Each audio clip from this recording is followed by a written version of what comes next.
সবাইকে জানাচ্ছি শুভেচ্ছা ও স্বাগত। আমি একটু অসময়েই এই ভিডিওটি ছাড়লাম,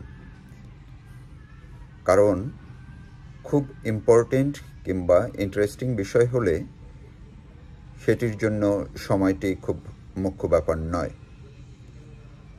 গতকাল বাংলাদেশের সব মিডিয়া তো রীতিমতো তোলপাড় ছিল টিউলিপ সিদ্দিকীর চিঠি নিয়ে, যে টিউলিপ সিদ্দিকী ডক্টর মোহাম্মদ ইউনূসকে চিঠি লিখেছেন এবং সেই চিঠির বিষয়গুলো নিয়ে যে যার মতো যেমন খুশি তেমনভাবে ব্যাখ্যা বিশ্লেষণ করে স্ট্যাটাস দিয়েছেন। অনেক গণমাধ্যম যার যার মতো করে সেগুলো উপস্থাপন করেছে।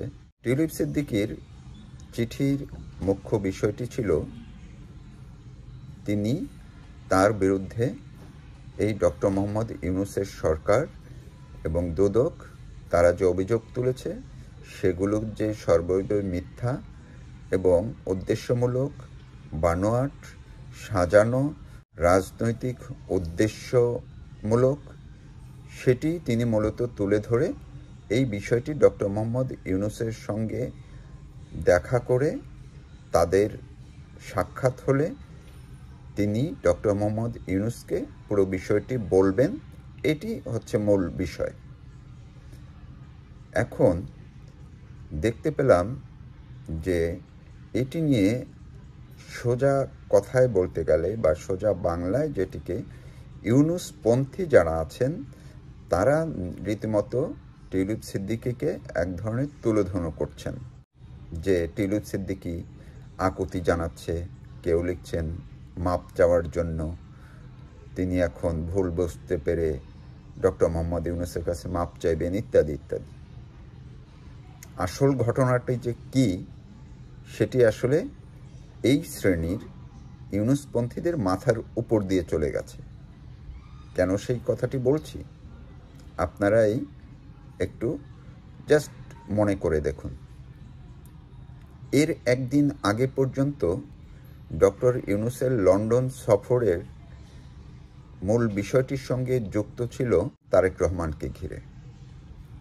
তারেক রহমান লন্ডনে ডক্টর মোহাম্মদ ইউনূসের সাথে সাক্ষাৎ পাবেন কিনা, করবেন কিনা, ইউনূস কি জন্য তারেক রহমানের সাথে দেখা করতে চান, ইত্যাদি ইত্যাদি, এবং সবার মধ্যে কৌতূহল সেই বিষয়টি নিয়ে ছিল।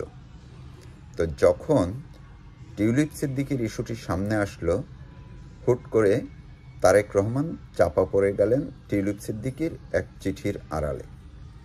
মুখ্য বিষয় হয়ে উঠলেন টিউলিপ সিদ্দিকী।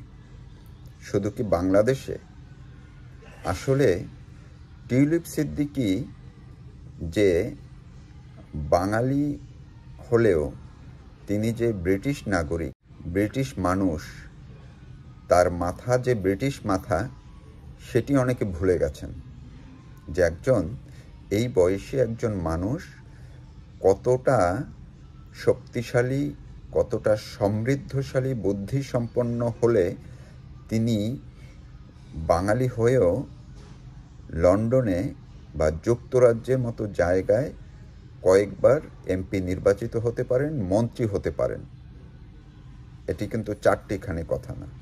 তো সেই টিউলিপ সিদ্দিকী তার ব্রিটিশ মাথা খাটিয়ে ডক্টর মোহাম্মদ ইউনূসই শুধু না, বাংলাদেশের উপরে এই ইউনূসপন্থীদের উপরে রীতিমতো আসল ট্রাম্প কার্ড ছুড়ে দিলেন। কি ট্রাম্প কার্ড?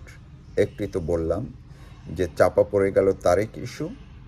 এখন সবার দৃষ্টি কিন্তু প্রধানত থাকবে টিউলিপ সিদ্দিকীর দিকে, যে ডক্টর মোহাম্মদ ইউনূস কি টিউলিপ সিদ্দিকীর সাথে দেখা করবেন, বা টিউলিপ সিদ্দিকী কি ইউনূসের দেখা পাবেন, পেলে সেটি নিয়ে কি হবে, কি আলাপ আলোচনা হবে না হবে, এগুলোর মধ্যেই তো সবার চিন্তা সাধারণত ঘুরছে।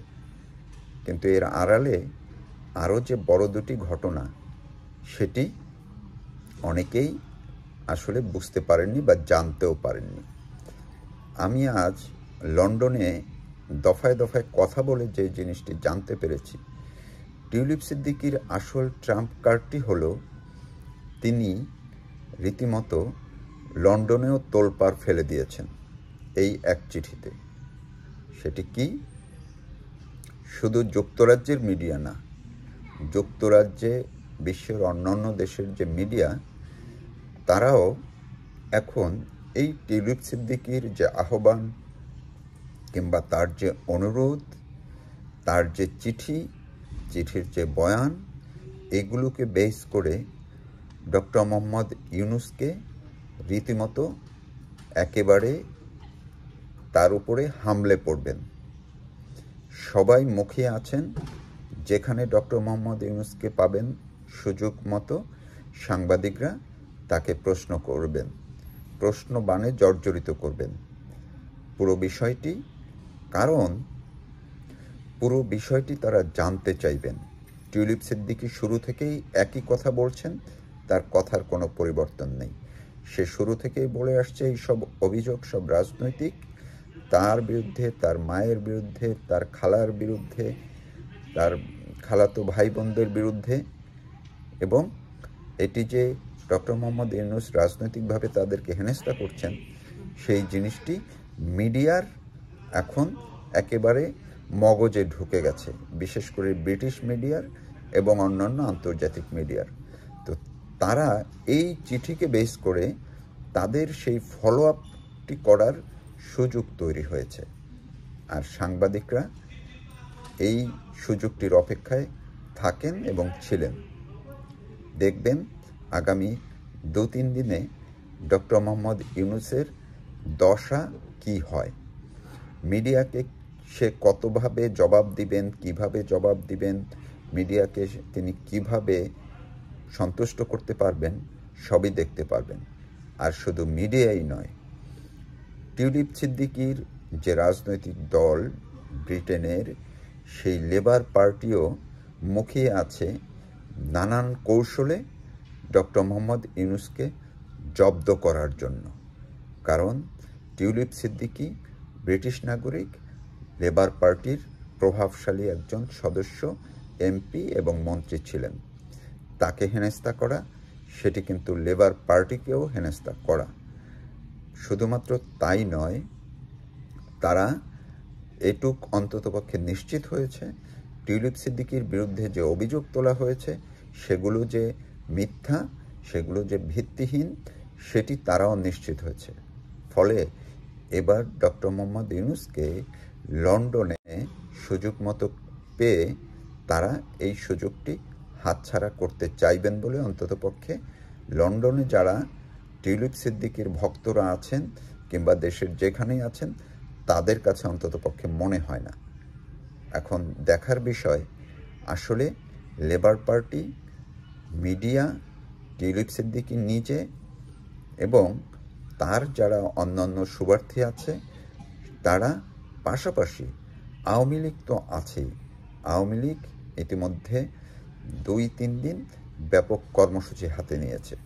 সব মিলিয়ে ডক্টর মোহাম্মদ ইউনূসের এবার লন্ডনের সফরটি আসলে যে একেবারেই একটি চরম অভিজ্ঞতা বা তিক্ততাপূর্ণ হবে, সেটি বলাই যায়। এখন অপেক্ষায় থাকুন, দেখুন টিউলিপ সিদ্দিকীর খেলা কোথায় গিয়ে শেষ হয়। আর তারেক রহমান ইস্যুটিও এর সঙ্গে হয়তো কিছুটা চাঙা দিয়ে উঠবে, কারণ তারেক রহমানের দেখা পাওয়ার জন্য আকুল হয়ে আছেন ডক্টর মোহাম্মদ ইউনূস।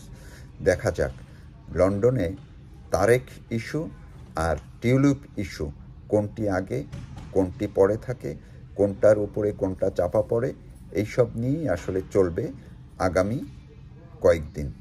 ধন্যবাদ সবাইকে।